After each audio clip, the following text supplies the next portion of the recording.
Hi, and welcome to lesson 3 here.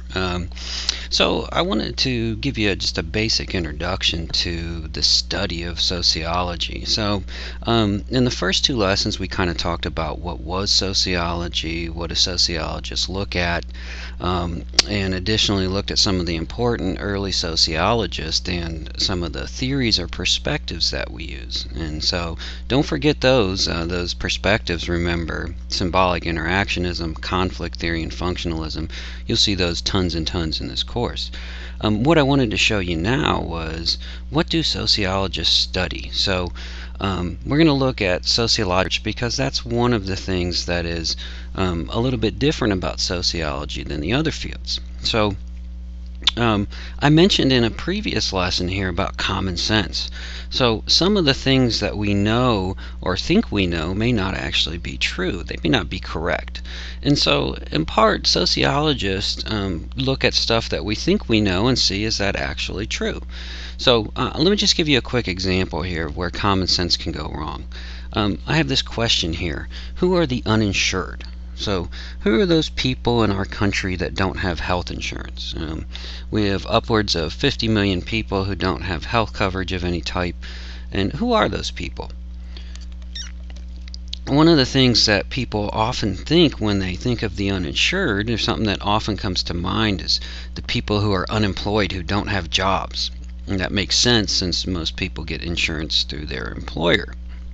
However, when we actually look at the data, what we find is that a majority, if you look down here, a majority of the unemployed are actually people who have a full-time job and work year-round. Just by looking at this and collecting scientific data, we can find out that maybe our common sense was wrong. Maybe you would have thought that non-workers, for example, or part-time workers would have been the majority of the people who don't have health insurance. But that's not the case. The case is it's actually people who are doing exactly what we expect people to do, which is working full-time if you want to get health insurance at least. Just something to think about there as far as how does this work. Now, one thing that really differs when we look at sociologists compared to some other groups is how we actually conduct research. And so I'm going to focus on there. I'm going to assume that you're reading through the text and that you look at that scientific method, because that's important. That's how all scientists do research, right? Using that scientific method, that is, formulating the hypothesis, coming up with a question, collecting data, eventually publishing the data.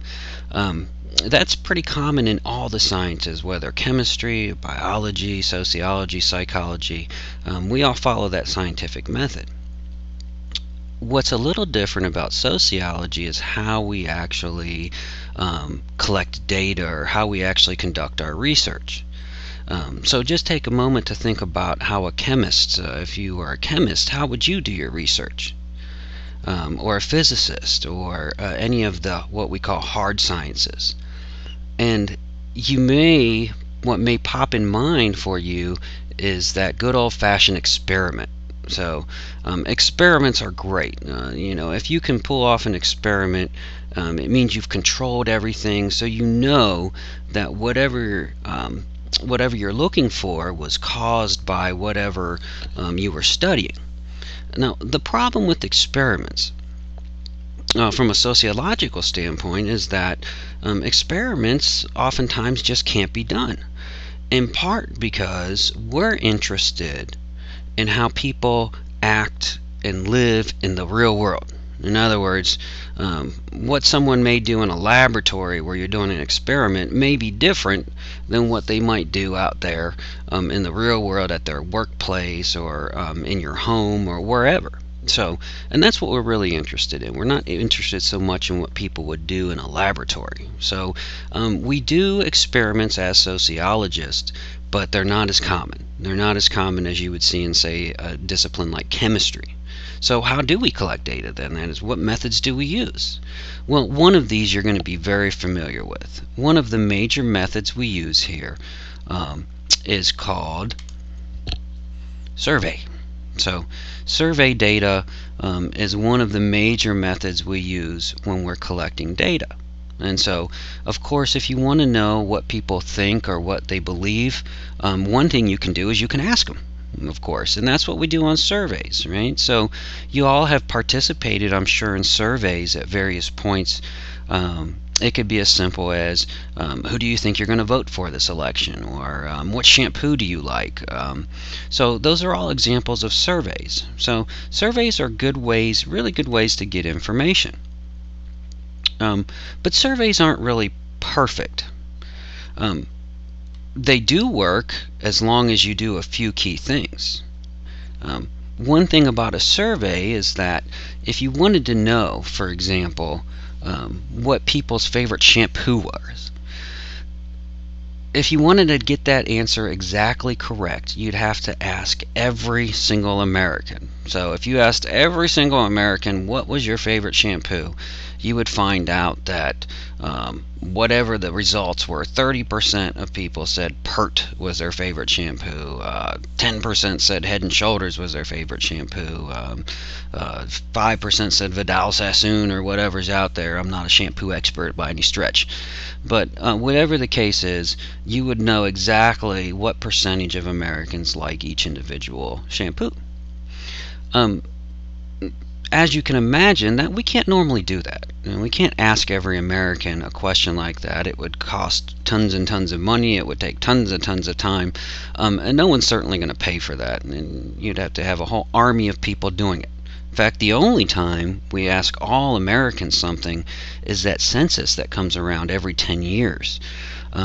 And the government spends millions and millions of dollars to count every single American. So you can imagine that it's not something that a little sociologist at a college is going to be able to do.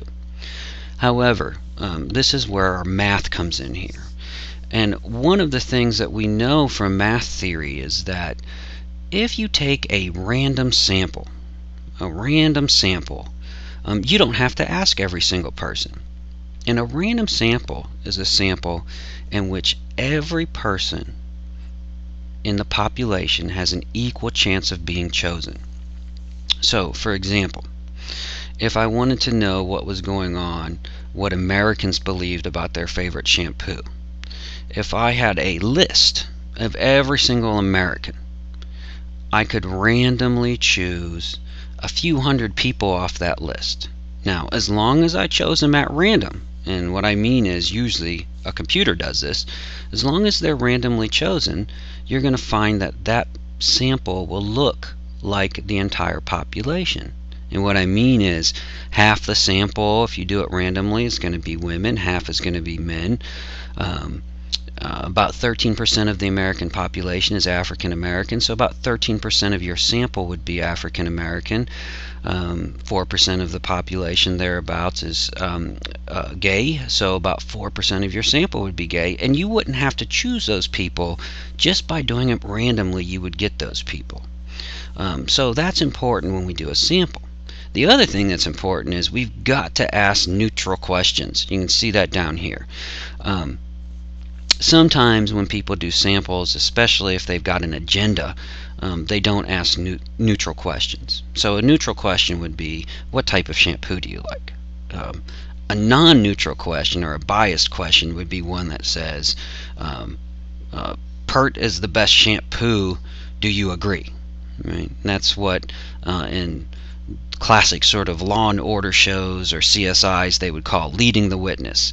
So you have to be very careful putting together samples that you do, or putting together surveys that you do it very fairly. Okay, so I also want to look here at some other methods. So surveys are great, but are there things that people may not tell the truth about? Are there things that people may not be honest about? And there certainly are. For example, in the old days, we used to just ask people, way back in the 1940s and 50s, we used to just ask people, are you prejudiced? Are you prejudiced? And people used to admit that when it was socially acceptable to be prejudiced. People used to say, yes, I don't like blank, fill in the blank. Now when we survey people and we say, are you prejudiced? what do you think we get as results? And what we get nowadays is that no one, practically no one, unless you're a member of maybe the KKK or a neo-Nazi group, will admit to being prejudiced. So sometimes surveys won't work, specifically if you're dealing with that type of stuff that people may lie about, they may not want to be honest about. Think about going to the doctors. I'm sure many of you have dealt with this. If you go to the doctors, they kind of know that people aren't going to tell them the truth about certain things. For example, maybe drug use or alcohol use or tobacco use. A doctor really kind of knows that if someone says they're smoking half a pack a day, it might actually be closer to a pack a day, because no one wants to be seen as deviant. So one method that we use is a method called participant observation. In participant observation, the researcher actually becomes part of what they're observing. So essentially, researchers go undercover. And for example, if you want to look at people in a business or working at a particular job, this study here looked at people, the working poor of the inner city. It's a great book called No Shame in My Game, in which the sociologist here, Catherine Newman, went and looked at people who were working these jobs, McDonald's jobs, Walmart jobs and such, in the inner city, low paid, low wage jobs. And so you become part of what you're observing, and that way you can get sort of inside information on how things are actually working. So that's an important method. Now, sometimes you find a group of people that are very difficult to actually get a hold of. And that there may not be enough to sort of go undercover, or it just may not be a good option. And those are the cases where we might use something we call a case study. A case study. A case study is a situation where you have one situation that will not be repeated, or the group is so hard to get a hold of that maybe you only can get one person or two people. A classic example of this is a study done that was called Hitmen. And the researcher here wanted to look at people who killed people for a living. Well, as you can imagine, that's an extremely difficult population to get a hold of. What do you want to do? Put an ad in Craigslist, looking for a hitman. And so he was able to find one individual. This individual was where you might expect, in prison. He was a hitman. He used to work for some of the New York organized crime families. And so he did a very long sort of interviews over time with this individual to see how people in that career field are doing that type of thing, how they thought, how they believed, how did they get into it, those sort of things. Now, it's only one person, so it may not be true for everyone, but it kind of gives you a peek into this world. So case studies are something we do. Also, we'll do case studies if there's a natural disaster. For example, Hurricane Katrina, which many of you probably remember. In Hurricane Katrina, there's only going to be one Hurricane Katrina. I mean, there's never, there will have other hurricanes, but nothing will ever be quite the same. So if you want to go study something like that, that would be a case study because it's a single event.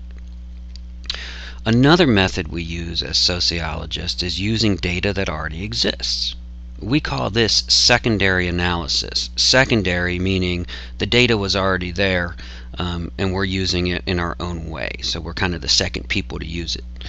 So you'll find that there are people like the government that collect a lot of data. Sometimes they don't even really have anything to do with it. They're just collecting data because that's what they do. And sociologists can go in there and use that data to answer some of the questions they have. This is a great method for many sociologists because it's very cheap. It costs a lot to collect data, so if someone else has already done it, that's sort of fantastic. Lastly, I mentioned the experiment. Sociologists do run experiments where we put people in labs, or we try to control everything. these are great, but as I said before, we don't use them as much as some of the other disciplines because oftentimes you have to put people in a controlled environment, in a laboratory or something, and therefore you may not find out how things actually operate in the quote-unquote real world. So we do those, they're just not as common in sociology. The last one I just want to mention here real quick is something called an ethnography. An ethnography. An ethnography is just an objective observation of an entire community. So when you're doing an ethnographic study, you're going into a town or a city or a village or some place where you're trying to figure out everything that makes that place work, everything that makes it operate. So this is another type of essentially participant observation research. And that is where you, the researcher, becomes part of what they're looking at. So very similar to participant observation. So I just wanted to give you a quick sort of summary there of sociological research. So we focused a little bit on those research methods, but what you should get here, and this is sort of the key, is that sociology is a science, and as a science it means that we are indeed using the scientific method, and we are trying to produce data, collect data, produce results that is applicable to the real world, but we're doing so in a scientific manner. Right? So we are not just saying, I think this, I think that. Our goal is to actually show that these things are true. So I'm going to put up here right before I end this the scientific method. This is in your book, so you'll be able to check this out. So I just wanted to show this to you. So be sure that you're reading the book. Be sure you're reviewing the short PowerPoints we have for those weekly quizzes and the exams that come up. Use this as just sort of supplement. Right? Remember I said this little short lecture, this would be probably 3 hours in the classroom. So I'm just giving you a little bit of something here to get you kind of started, to get you thinking about some of the key points. But you're definitely going to want to look at your course, and don't forget that when you're in your course, when you go into the class, you can actually find the objectives, and the objectives kind of are the things that show you what you should be focusing on for that week. So keep it up and be sure you get all that work done, and watch out for those deadlines. Y'all have a great week.